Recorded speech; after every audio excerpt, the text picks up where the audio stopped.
Para terminar la clase de hoy vamos a hablar de la religión helenística. Hemos dicho ya que la religión helenística pues es básicamente la religión que tuvo lugar a partir del periodo de Alejandro, en el siglo, bueno, ya más o menos a finales del siglo IV, siglo III y todo esto, también con los propios sucesores de Alejandro.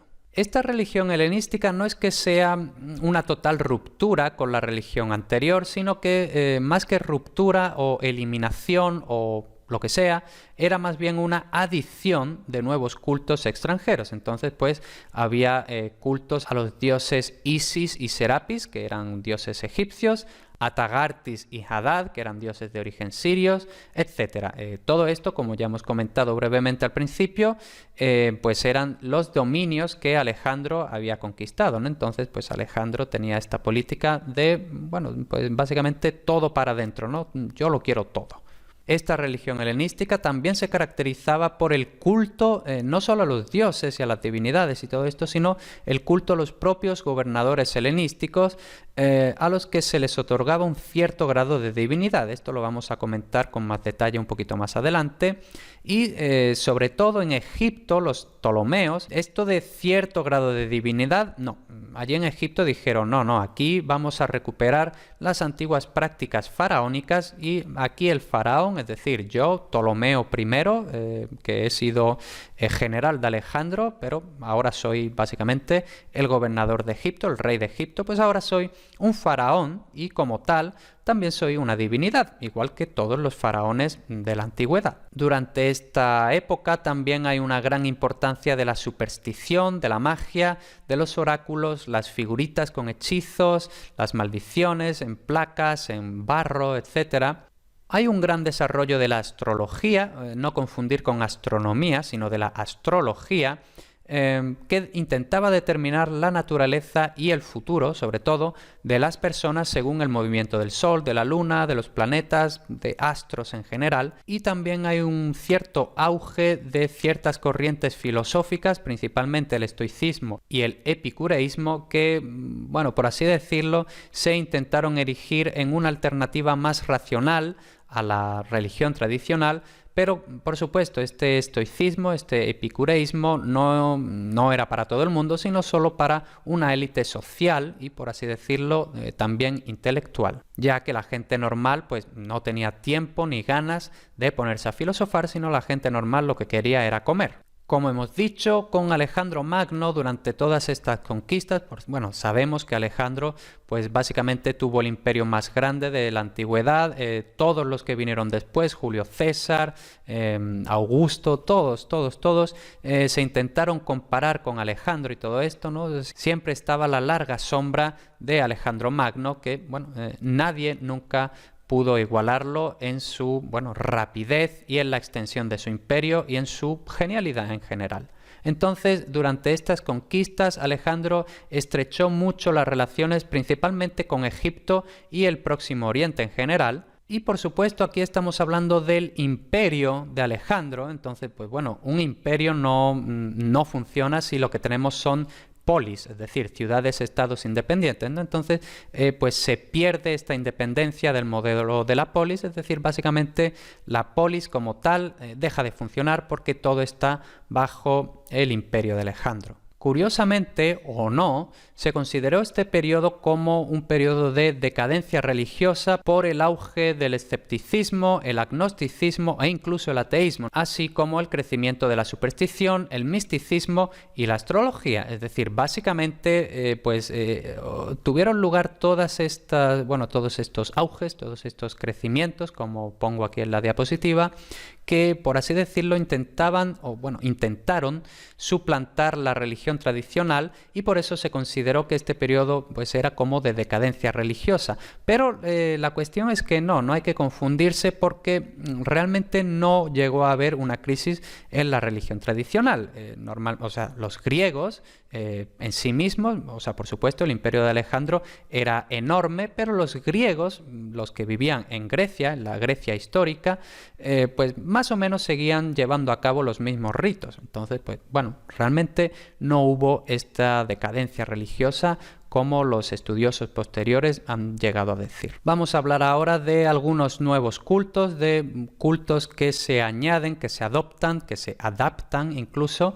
El primero de ellos es el culto a Isis. Bueno, sabemos que Isis es una diosa de origen egipcio, pero la cuestión es que, como vemos aquí en la foto de la derecha, pues es una estatua romana, una estatua de origen romana, ¿no? Entonces, este nuevo culto a Isis pues se hizo súper popular y, bueno, curiosamente fue más popular en el Imperio Romano que entre los propios griegos. Y de hecho es parte crucial, todo esto del culto a Isis, es parte crucial de la obra El asno de oro, recomendadísima su lectura, de Apuleyo. También dejaré un enlace en las notas de la lección para comprarlo. Personalmente recomiendo la versión que Diego López de Cortegana tradujo del latín, creo que era sobre el siglo XVI, ¿no? Porque tiene este vocabulario así del siglo XVI, muy gracioso, ¿no? Y de hecho, quien conozca muchos detalles sobre el Quijote, quien haya estudiado bastante filología hispánica y todo eso, esta traducción del asno de oro la leyó Cervantes antes de componer el Quijote y de hecho pues hay partes de la traducción del asno de oro de Cortegana que básicamente Cervantes las copia en el Quijote, ¿no? Entonces, muy recomendado el asno de oro de Apuleyo. También popular y, bueno, bastante relacionado fue el culto a Serapis, que era otro dios de origen egipcio.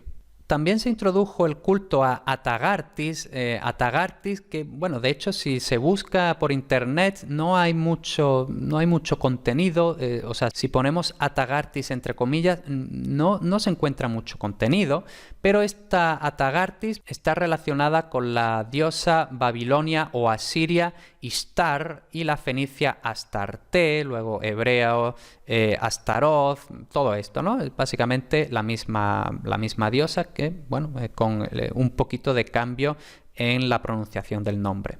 Esta Atagartis era la diosa siria de la fertilidad y, bueno, pues allí desde Siria, una vez que Alejandro pues pasó por Siria, pues ya este culto se fue expandiendo poquito a poco a Egipto, a Grecia y llegó incluso a Italia. Es un culto similar al de Cibeles, que, bueno, sabemos que es una diosa sanadora y protectora, guardiana de la fertilidad, sobre todo, y de la naturaleza. Por supuestísimo y muy importante, el culto a Dioniso. Este culto a Dioniso, ya lo hemos comentado, no era especialmente frecuente en las ciudades griegas grandes, pero sí que era bastante común en las islas griegas y en la Anatolia. Y este culto, como conocemos por el nombre común de bacanales, eran de naturaleza orgiástica. Entonces, pues, otra vez, como digo, esto se ve muy bien en las bacantes de Eurípides, todo el tipo de cosas que hacían estas bacantes y todo esto. Aquí a la derecha, pues, vemos un par de sátiros. Sabemos que los sátiros, pues, eran parte del cortejo de Dioniso y todo esto. Y vemos una bacante, una Ménade, pues, bailando así un poquito loca, así medio desnuda, en fin, pues todas estas cosas que se hacían en estos cultos a Dioniso. El culto al gobernador, también muy importante, ya lo hemos comentado. De hecho, este culto al gobernador empieza ya con el propio Alejandro, es decir, Alejandro en vida, pues conforme va ocupando, va conquistando estos territorios más orientales, estos territorios orientales sí que tenían estas prácticas de un culto divino o semidivino a su gobernador. Entonces Alejandro, así un poquito con ínfulas, ¿no? Ya un poco que se lo estaba creyendo demasiado, pues él dice, pues yo también quiero que se me considere un dios, ¿no? Pues venga, yo también soy un dios, en parte por eso y en parte porque, bueno, al fin y al cabo Alejandro lo que quería era también adoptar las costumbres de los pueblos que conquistaba para ganarse su favor, ¿no? Entonces, a medias entre su propio ego y entre este afán colonizador, conciliador, pues el propio Alejandro ya empezó este culto al gobernador. Por supuesto, sus sucesores, todos sus generales que se repartieron el imperio de Alejandro y todo esto, pues también continuaron con este culto. Y por ejemplo, Ptolomeo I, es decir, el general de Alejandro, honró a Alejandro como a otro dios. Luego ya el hijo de Ptolomeo I, es decir, Ptolomeo II, hizo dios a su padre, y esto posiblemente pues básicamente sería una excusa para poder hacerse posteriormente Dios a sí mismo, en vida. Hemos dicho que esto del culto al gobernador pues fue algo muy fuerte en Egipto, ya que, bueno, al fin y al cabo tenían la justificación histórica de que allí a los faraones antiguos pues siempre se les había considerado dioses y todo esto, ¿no? Entonces pues los ptolomeos dijeron, pues bueno, es simplemente una continuación histórica, ¿no? Mientras que en otros reinos pues los gobernadores tenían cierto estatus divino, pero no eran exactamente dioses, no eran honrados como divinidades, sino que este estatus divino era algo más limitado. Por ejemplo, en Atenas tenemos a Antígono I y a Demetrio I, que fueron honrados como salvadores de la ciudad. ¿Y cómo fueron honrados como salvadores de la ciudad? Pues se les erigió un altar, se creó una fiesta anual en su honor y se instituyó una casta de sacerdotes de los salvadores. Entonces, pues bueno, ya aquí vemos un cierto cambio en todo esto de la religión, los usos religiosos y todo esto. Entonces, de hecho, ya incluso se establece una casta de sacerdotes. Habíamos dicho que en la religión política tradicional, clásica, no había sacerdotes, pero ya aquí sí, ¿no? Ya se va implantando todo esto. A pesar de este estatus más o menos divino, semidivino, no se solían erigir templos a los gobernadores, posiblemente los ciudadanos no lo habrían permitido, que hubiera, por ejemplo, un templo de Zeus y luego el templo del emperador, ¿no? Eso posiblemente no habría sido permitido, pero sí que había muchas estatuas de los emperadores e incluso había estatuas dentro de los propios templos de las divinidades. Entonces, pues quizás sí que podía ser que había un templo de tal dios y en ese templo pues había pues la estatua del dios y al lado o en otra parte la estatua del gobernador. Para ir terminando la clase vamos a hablar de la superstición y la magia, de la cual ya hemos hablado, y hay numerosas evidencias sobre el auge que tienen estas supersticiones, la magia en general, durante la época helenística. Tenemos hechizos y maldiciones, por ejemplo, se hacían símbolos en las puertas de las casas y esto pues servía para proteger la casa, básicamente, ¿no? Para evitar los espíritus malignos, para atraer la suerte, todas estas historias. Se han encontrado también figuritas de bronce, de plomo, de terracota y estas figuritas tenían tallados hechizos e igualmente se han encontrado tablillas de mármol o de metal para las maldiciones, es decir, en estas tablillas de mármol o metal se escribían las maldiciones. La astrología, repito, no confundir con astronomía, surgió en Babilonia donde, solo era empleada respecto al rey o la nación, pero ya luego las personas de época helenística la llegan a convertir en todo un sistema muy complejo de cálculos, de significados. Si esta estrella está en esta posición y se alinea con tal, esto significa tal cosa,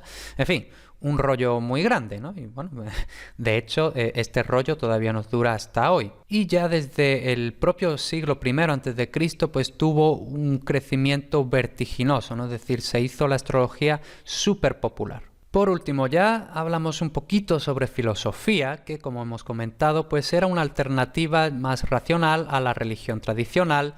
Y las corrientes principales, hemos dicho, eran el estoicismo, que promulgaba que la vida debía vivirse acorde al orden racional que gobierna el universo. Es decir, en el universo pues había este orden racional, sea lo que sea eso, y según este orden racional, pues claro, si este orden racional gobierna el universo, gobierna todo lo que hay en el universo, pues uno tiene que aceptar el destino. Y además uno tiene que obrar de manera virtuosa, pero no por una recompensa, es decir, no por el karma, por así decirlo, o como muchas veces hacemos las personas de hoy en día, ¿no? Que decimos, si hago esto que es bueno, pues posiblemente la vida, o el karma, o Dios, o lo que sea, me devolverá el favor. No, eso no.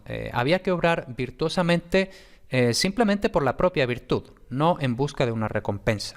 La corriente opuesta era el epicureísmo, que promulgaba que había que vivir para conseguir la satisfacción y sobre todo la ausencia de dolor. Y esta ausencia de dolor, por supuesto, llevaba a la satisfacción. Esas fueron las dos corrientes más populares, pero también tenemos a los cínicos, que como todo el mundo sabe más o menos, simplemente rechazaban las convenciones sociales y las posesiones materiales. Eran básicamente unos rebeldes y unos minimalistas.